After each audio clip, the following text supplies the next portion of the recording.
하나님을 아버지로 부르고 예수 그리스도를 주님이라고 고백하는 사람들, 그리고 성령의 능력으로 진리를 따라 살아가는 사람들, 그 사람들을 가리켜서 그리스도인이라고 그래요. 그리스도인은 선하게 살아야 합니다. 당연한 일이죠. 그리고 그리스도인은 모든 사람, 그리고 모든 상황에서 만나는 모든 자에게 선의와 호의를 가지고 살아야 합니다. 또 역시 당연한 일입니다. 그런데 그리스도인이 제 아무리 그렇게 산다고 해도 그리스도인에게 악의를 가지고 나쁜 저의를 가지고 공격하고 모해하는 사람들이 반드시 있습니다. 그리고 그런 사람들은 그 나쁜 일을 하면서 언제나 끼리끼리 연대합니다. 악한 연대죠. 그런데 하나 제가 질문을 드리겠습니다. 그런 사람들의 악한 연대가 효력을 발휘할까요?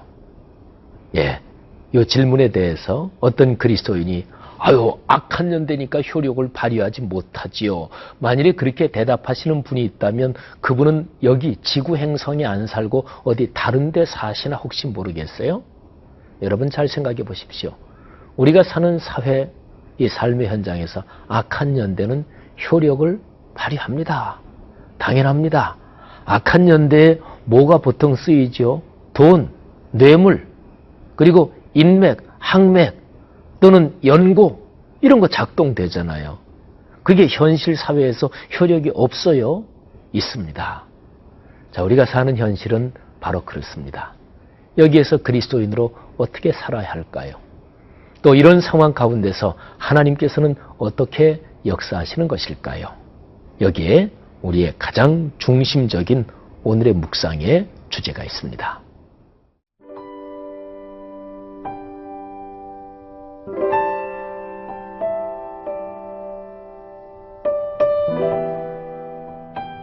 에스라 4장 11절에서 24절 말씀입니다. 아닥사스다 왕에게 올린 그 글의 초본은 이러하니 강 건너편에 있는 신하들은 왕에게 아뢰나이다. 당신에게서 우리에게로 올라온 유다 사람들이 예루살렘에 이르러 이 패역하고 악한 성읍을 건축하는데 이미 그 기초를 수축하고 성곽을 건축하오니 이제 왕은 아시옵소서. 만일 이 성읍을 건축하고 그 성곽을 완공하면 저 무리가 다시는 조공과 관세와 통행세를 바치지 아니하리니 결국 왕들에게 손해가 되리이다. 우리가 이제 왕궁의 소금을 먹음으로 왕이 수치당함을 참아 보지 못하여 사람을 보내어 왕에게 아뢰오니 왕은 조상들의 사기를 살펴보시면 그 사기에서 이 성읍은 패역한 성읍이라. 예로부터 그 중에서 항상 반역하는 일을 행하여 왕들과 각 도에 손해가 된 것을 보시고 아실지라. 이 성읍이 무너짐도 이 때문이니이다. 이제 감히 왕에게 아뢰오니 이 성읍이 중건되어 성곽이 준공되면 이로 말미암아 왕의 강 건너편 영지가 없어지리이다 하였더라.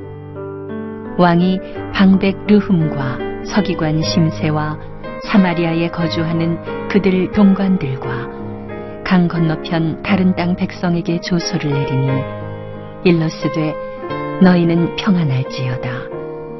너희가 올린 글을 내 앞에서 낭독시키고 명령하여 살펴보니 과연 이 성읍이 예로부터 왕들을 거역하며 그 중에서 항상 패역하고 반역하는 일을 행하였으며 옛적에는 예루살렘을 다스리는 큰 군왕들이 있어서 강 건너편 모든 땅이 그들에게 조공과 관세와 통행세를 다 바쳤도다. 이제 너희는 명령을 전하여 그 사람들에게 공사를 그치게 하여 그 성을 건축하지 못하게 하고 내가 다시 조서 내리기를 기다리라. 너희는 삼가서 이 일에 게으르지 말라. 어찌하여 화를 더하여 왕들에게 손해가 되게 하랴 하였더라. 아닥사스다 왕의 조서 초본이 르훔과 서기관 심세와 그의 동료 앞에서 낭독되매 그들이 예루살렘으로 급히 가서 유다 사람들을 보고 권력으로 억제하여 그 공사를 그치게 하니 이에 예루살렘에서 하나님의 성전 공사가 바사왕 다리오 제2년까지 중단되니라. 사마리아 지방에 그 실권을 쥐고 있는 사람들, 이 사람들이 그 당시에 이 제국의 주요 권력 루트를 통해서 예루살렘 성전 재건을 가로막습니다. 근데 그 고발장의 구체적인 내용이 오늘 우리가 묵상하는 본문에 기록이 되어 있습니다. 자, 아닥사스다 왕에게 올린 그 고발장, 거기에 초본의 내용이 나와 있는데 제가 한번 한 두 절만 읽을게요. 자, 12절, 13절입니다. 왕에게 아뢰나이다. 당신에게서 우리에게로 올라온 유다 사람들이 예루살렘에 이르러 이 패역하고 악한 성읍을 건축하는데 이미 그 기초를 수축하고 성곽을 건축하오니 이제 왕은 아시옵소서. 만일 이 성읍을 건축하고 그 성곽을 완공하면 저 무리가 다시는 조공과 관세와 통행세를 바치지 아니하리니 결국 왕들에게 손해가 되리이다. 여러분, 요 짧은 구절이지만 잘 보십시오. 여기에는 이 고발장이 그냥 뭐 대강 무조건 비방하는 말만 잔뜩 집어넣어서 그렇게 작성된 게 아닙니다. 이게 아주 정확하게 정치적인 뛰어난 감각을 가지고 이 고발장이 작성이 된 거예요. 여기서 제일 핵심적인 내용이 뭐냐면 이 성읍을 건축하고 성곽을 완공하면 저 무리가 조공, 관세, 통행세를 바치지 않고 결국은 왕들에게 손해가 됩니다. 이게 이제 핵심 문장이에요. 조공, 관세, 통행세. 이 페르시아의 고레스 왕 말이죠. 그거를 필두로 해가지고 이 바사 제국, 페르시아 제국은요, 자기들이 다스리는 다른 민족 또는 다른 지역들에 대해서 기본적으로 관용 정책을 폈어요. 그러니까 다른 민족들이, 각자의 민족들이 자기들 믿는 종교 다 믿어도 좋다. 그리고 가능한 범위 안에서 충분한 자치권도 주고 그랬습니다. 그런데 관용 정책을 쓰면서 두 가지는 아주 확실하게 꽉 쥐고 있었음이 분명합니다. 이거는 관용 정책을 썼던 제국이라고 이름 붙는 모든 역사적인 큰 나라에서 다 공통적이에요. 관용 정책을 그냥 제한 없이 마음대로 쓰면 어떨까요? 그러면 제국이 유지되지가 않죠. 제국이라는 게 언어, 문화, 인종, 관습이 다른 아주 광대한 지역을 포괄하는 그게 한 국가 안에 들어온 거를 제국이라 그러거든요.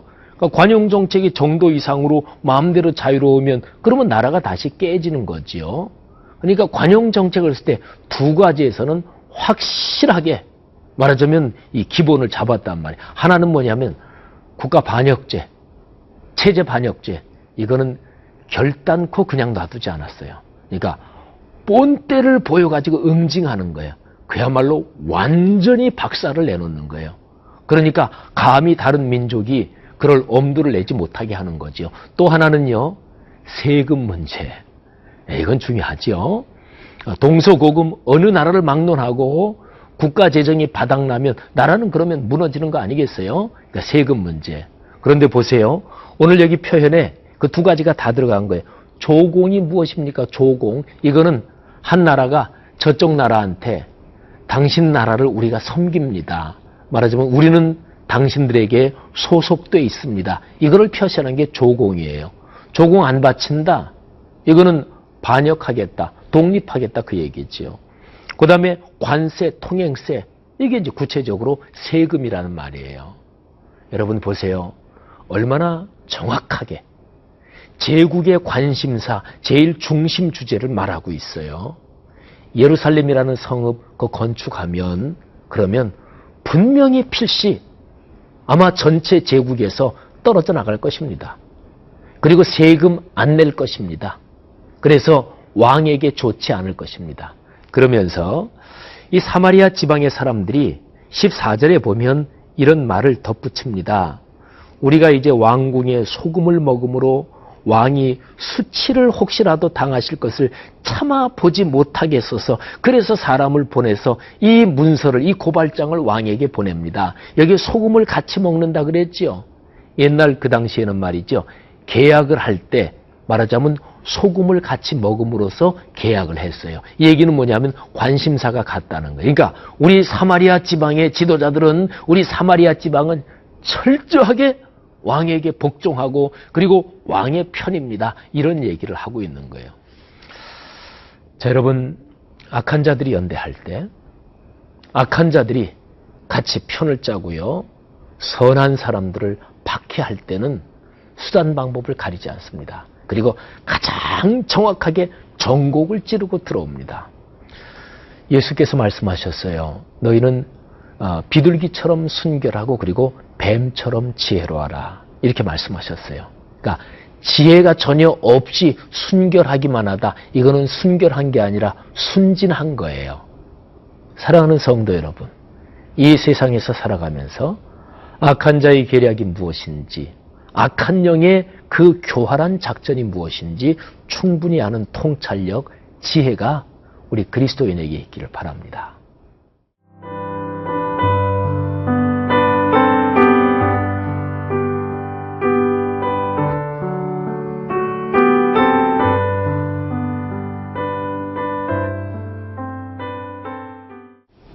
왕에게 올린 고발장에 말이죠. 이런 내용도 있었어요. 왕이시여, 옛날 역사 기록을 한번 살펴보십시오.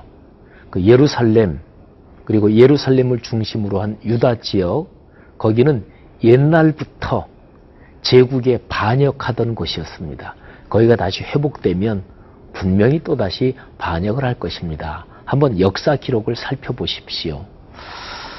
아닥사스다 왕이요, 이 고발장을 받고서 그리고 신하에게 명령해서 역사 기록도 살펴봤어요. 그랬더니 맞거든요. 그래서 아닥사스다 왕이 조서, 왕의 명령서를 그 사마리아 지방 고발장 올린 사람한테 보냅니다. 그런데 그 명령서에 다음과 같은 구절이 있어요.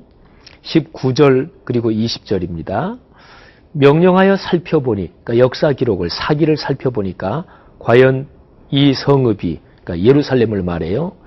예로부터 왕들을 거역하며 그 중에서 항상 패역하고 반역하는 일을 행하였으며 옛적에는 예루살렘을 다스리는 큰 군왕들이 있어서 강 건너편 모든 땅이 그들에게 조공과 관세와 통행세를 다 바쳤도다. 아멘. 여러분, 그 역사 기록을요, 이제 왕이 말이지요. 왕이 직접 가지고 와라. 그래서 아닥사스다 왕이 직접 그 글씨, 역사 기록을 직접 읽었을까요? 왕이 그러지 않았겠지요. 그러니까 왕이 자기 신하한테 야, 이런 고발장 왔으니까 예루살렘이라는 성에 대한 역사 기록 한번 살펴보고 보고해라. 그랬을 거 아니겠어요? 그러면 여기에서 이제 어느 정도 사실인 것도 있어요. 그러니까 옛날에 예루살렘이 아주 강력했을 때는 강 건너편의 나라들이 전부 다 예루살렘으로 조공을 바쳤다고요. 그게 다윗 시대예요. 그리고 솔로몬 시대예요. 다윗 시대가 가장 강력했어요. 어느 정도 사실도 들어있어요. 근데 거기에 보면 여기 조서 왕의 명령서에 보면은 반역과 패역을 거듭했다. 이거는 사실은 역사 기록적으로 보면 그렇게 맞는 얘기가 아니에요. 아시리아가 북왕국 이스라엘을 완전히 초토화시켰거든요. 그리고 남왕국 유다도요. 주전 587년에 완전히 멸망시키고 난 다음에 거의 이런저런 뭐 독립운동이라든지 저항 세력이 사실은 거의 남아있지 못했어요. 바벨론이 그만큼 아주 강력했거든요. 그러니까요, 여기에 왕이 내린 명령서, 이거는요, 다음과 같이 생각할 수가 있어요. 그러니까 왕의 측근들, 역사 기록을 살펴봐라. 여기에서 사마리아 지방의 실권자들이 말하자면 바사 제국의 왕궁에까지 닿는 자기들의 정치적 라인을 이용해서 왕에게 보고를 올리는 역사 기록을 살피는 그것까지도 어느 정도 영향을 미쳤다. 이렇게 볼 수가 있어요. 여러분, 역사 기록이 얼마나 많아요. 근데 역사 기록은 사실은 보는 각도에 따라 다를 거 아니겠어요. 사실은 이 바사 제국의 고레스 왕이 조서를 내려서 성전을 건축해라. 그래서 이스라엘이 그 예루살렘이 섬기는 그 여호와 하나님에게 이 바사 제국의 황제와 바사 제국의 안녕을 위해서 기도하는 게 중요하다. 이렇게 내렸으니까 그때에도 역사 기록 같은 거 그래 살폈을 거 아니겠어요. 여기서 우리가 주목해야 되는 것이 있습니다. 악한 자들의 연대는 말이죠. 사실관계도 왜곡합니다. 여러분, 사실이 뭐예요? 일어난 일 그대로, 우리가 보통 쓰는 말로 팩트라 그러잖아요. 그게 사실이에요. 사실을 왜곡하는 그것은 하나님이 가장 싫어하시는 거예요. 근데 악한 자들이 악한 일을 하려니까, 그러니까 사실관계도 이렇게 저렇게 비틀고 회개하고 그리고 왜곡하는 거예요. 성도들이요, 그리고 하나님의 사람들이요, 꼭 기억하시기를 바랍니다. 우리가 하나님의 거룩한 뜻에 따라 인생길을 걸어가려고 하는 것이 결코 만만한 일이 아니라는 것을 꼭 기억하셔야 합니다. 자, 악한 자들의 연대는 이토록 강력하고 이토록 현실적으로 작동하는 힘을 가지고 있어요. 어떻게 이길까요? 우리에게는 그 악한 자들의 연대보다 더 강력한 힘이 있다는 것을 꼭 기억해야 돼요. 악한 자들의 연대 그 뒤에서는 근본적으로 보면 악한 영들이 활동하는 거라고 볼 수 있고요.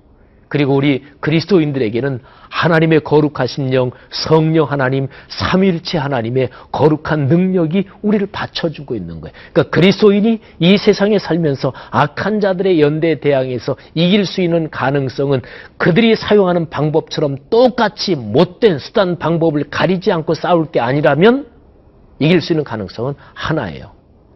성령의 능력을 의지하고 하나님의 거룩한 힘을 우리가 받아야 되는 거예요. 그걸 가리켜서 믿음이라고 그래요.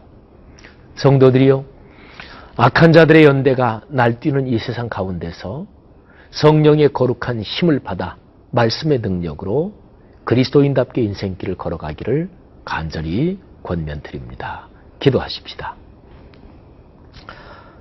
하나님 아버지의 은혜를 진심으로 감사합니다. 악하고 패역한 이 세상 인생길을 걸어가며 하나님의 거룩한 능력을 덧입어 신앙인답게 살 수 있도록 하나님께서 우리를 도와주시고 지켜 주옵소서. 오늘날도 신앙의 현장에서, 삶의 현장에서, 그리고 특별히 선교의 현장에서 간절히 성령의 능력을 구하는 하나님의 사람들의 기도에 응답하시사 성령이시여 역사하여 주옵소서. 그래서 주의 거룩한 뜻을 이루게 해 주옵소서. 예수님 이름으로 기도 올립니다. 아멘.